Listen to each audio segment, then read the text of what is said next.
reason to search a vehicle. Court ruled 4-3 that Marshfield police had grounds to search the driver of a car because the car smelled like marijuana. This overturned lower court rulings which said officers might be smelling CBD, a legal marijuana-derived substance that smells the same. To justify a search, police need evidence to believe a person has likely committed a crime.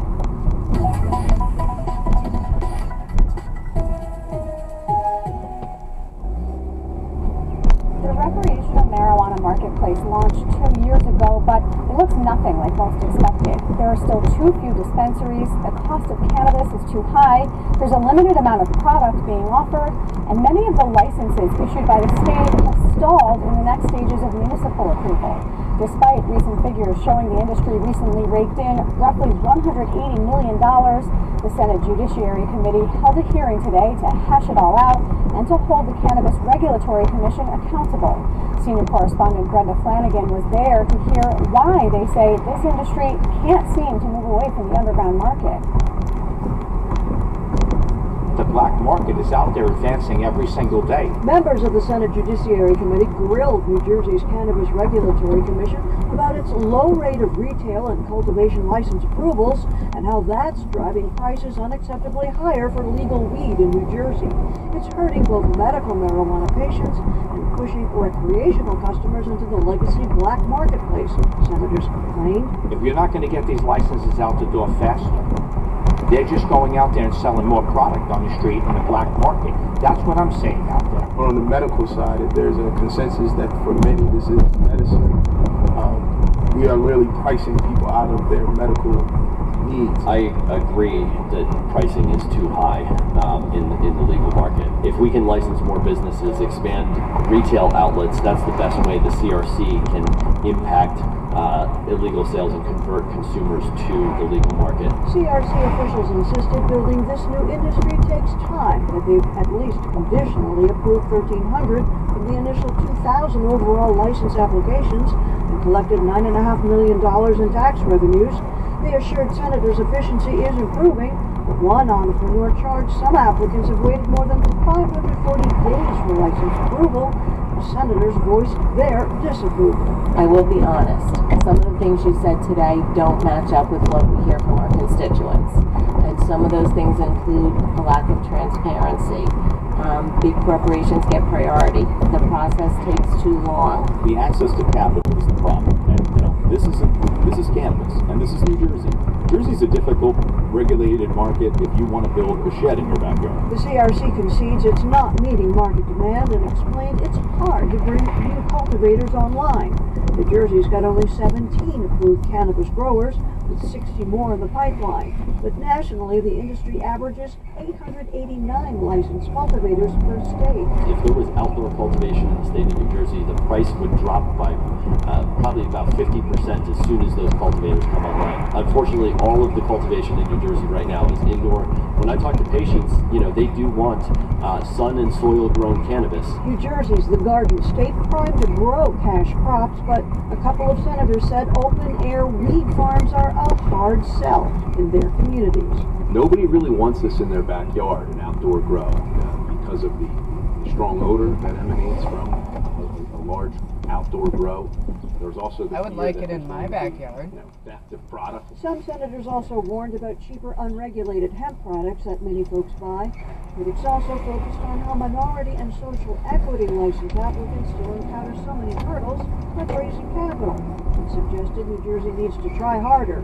Without higher priority, money will be sucked out of local economies and transferred to big corporations that are white-owned and based out of state. You guys need to get creative and give investors incentives to give money. Think about poor, financially disadvantaged people who used the selling of cannabis in order to feed their families sometimes. A lot of these folks being black.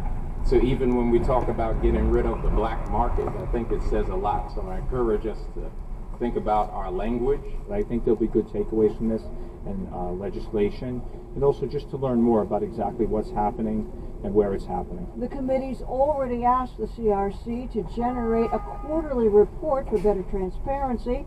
and it will probably hold another hearing to get more information about how to grow this industry better. At the State House Annex in Trenton, I'm Brenda Flanagan, NJ Spotlight News.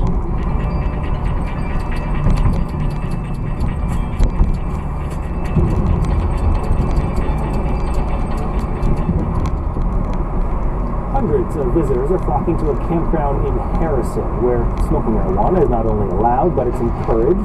Camp Laughing Grass is fast becoming a major cannabis-friendly tourist destination here. News Center Maine's Vivian Lee has our follow-up from Harrison. Located on the Crooked River, this campground has everything, from glamping and primitive tent sites to cabins, hiking and bike trails, and a new dock.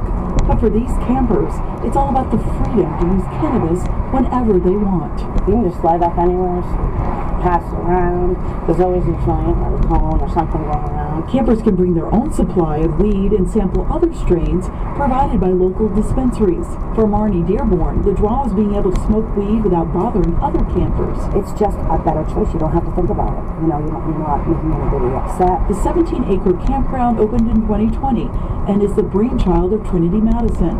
She wanted to create an adult camping experience without the stigma, despite Maine being a legal state for recreational marijuana since 2016. So just make it easier for us to not feel so ostracized. The market's there. Yeah. Definitely. Oh God, the market is here.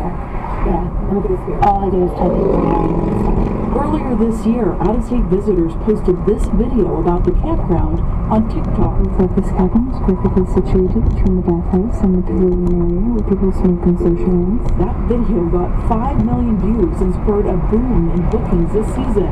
The campground has about 2,000 bookings from across the country. As Camp Laughing Grass continues to spark interest from a lot of campers from across the country, Trinity plans to add more accommodations in the future. An A-frame cabin, a tree house, and this converted school bus, which can house 2 people. But for Trinity, the success is bittersweet. Her longtime groundskeeper Ryan Harrington, who greeted every visitor with a hearty welcome to Weed Camp, passed away last summer. She's forging on with a new staff and a vision to keep this cannabis-friendly campground growing and on the map. In Harrison, Vivian Lee, News Center, Maine. Well, recreational adult use cannabis is legal in most of Pennsylvania's neighboring states, including here in New York, New Jersey, Delaware, and Maryland as of July 1st. Advocates who are at the state capitol today want the Commonwealth to be next. And our Pennsylvania State Capitol correspondent Brendan Scanlon has their message for lawmakers.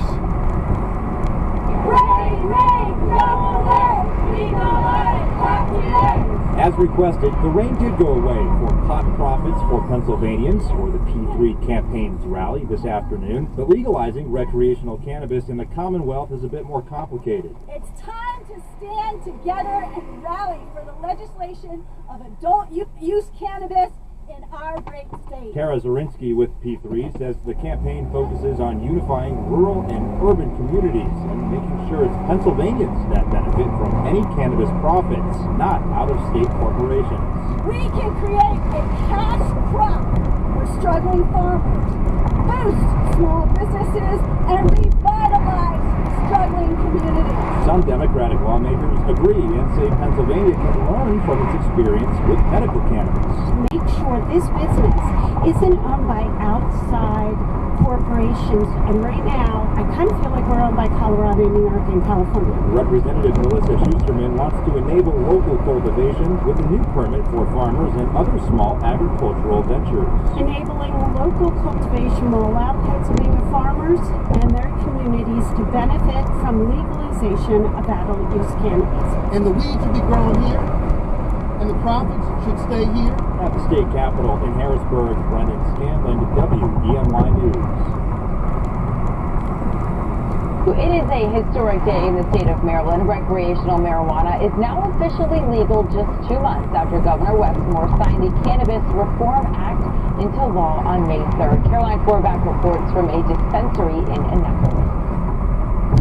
Anyone over 21 can now walk into a dispensary like this one and purchase cannabis for recreational use.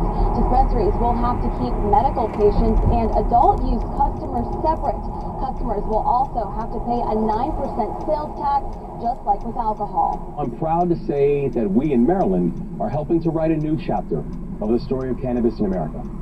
A chapter that's focused on economic growth and equity. Saturday, Maryland turned over a new leaf when it comes to cannabis. So I came out here to celebrate and see, a historical moment for Maryland and for the industry. Across the state, dispensaries are welcoming hundreds, even thousands of new clients. I got a Bristol Wizard, got this gelato. Looking to legally purchase cannabis without a medical card. I'm honestly big on edibles lately. I use them for pain, cramps, and I use them for my anxiety. Governor Westmore signed the Cannabis Reform Act into law on May 3rd. It created a framework for adult-use cannabis in Maryland. This is 1 gram. 1 gram. Allowing existing medical dispensaries to convert their license in order to sell both adult-use and medical cannabis. And it is extremely exciting for the access to just have moved like 30-fold, and to know that people who have been helping for 5 years, we can now help so many more. For those interested in applying for a new license to sell cannabis, the Cannabis Reform Act requires that all applicants in Round 1 qualify as social equity applicants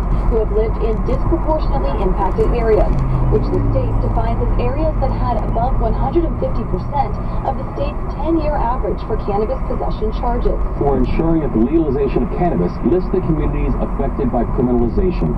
Attorney General Anthony Brown said in a statement today that ushering in this new era also means expunging the records of those who were, quote, targeted in the enforcement of cannabis laws. Reporting in Annapolis, Caroline Forback, WJZ. Our proposal would legalize and regulate the possession and sale of marijuana by adults 21 and over. They want to regulate marijuana like alcohol in Ohio. A coalition submitting more than 222,000 signatures from 88 counties Wednesday to the Secretary of State so voters can decide. We are very confident that we will have a sufficient number of signatures to make the ballot this week. Spokesperson Tom Herron says full legalization with licensing will fix a broken system. Drug dealers in the illicit market, they don't care how old you are. They're also not testing the products they sell. They're not paying any taxes to the state of Ohio. And so we want to transition the illicit market purchases into a regulated market. Potentially bringing in hundreds of millions of dollars in tax revenue, he says, also benefiting medicinal cannabis users. There are people who can't afford to pay a fee to the state just to become a patient, $250 to go see a doctor. Or are you seeing a lot of support from the public? Yeah, we are. A lot of people, like I said, are already using marijuana in Ohio today. They're just not buying it from a regulated source within the state. And so they feel like it's a no-brainer. But not everyone's high on the proposal.